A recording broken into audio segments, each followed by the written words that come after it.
Can we just stop measuring our effectiveness by the size of the crowd we preach to? Can we stop trying to measure our effectiveness by how many people get saved in our meetings? Can we stop trying to measure our effectiveness by how many healing testimonies we've got on file?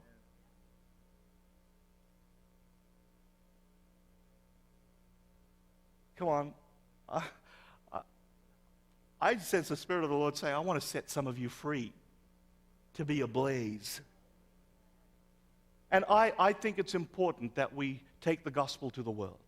I think it's important that if the Lord wants you to preach to 50,000 people, that you do it. I think it's important if the Lord wants you to minister to one person, it's important that you do it. I believe the fire is just as strong in fulfilling the call to minister to one person as it is to minister to 50. Let's stop comparing ourselves.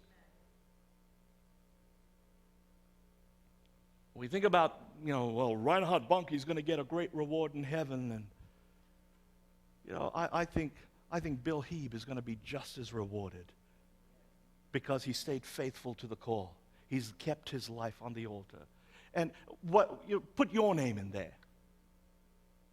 As long as our lives on the altar, that's where the reward, that's where God counts faithfulness.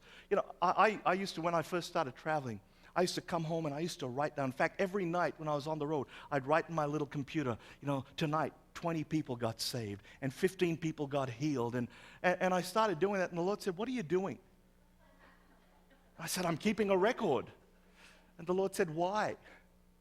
Well, it looks good in the newsletter. Newsletter's good for starting fires.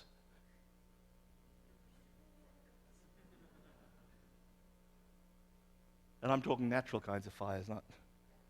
And I understand the value of this thing, so don't stop sending out newsletters if that's what you need to do.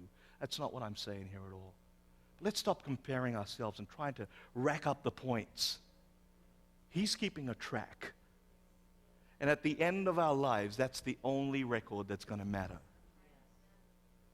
And when we stand before God, I want to hear him say, well done, good and faithful servant, instead of just, well,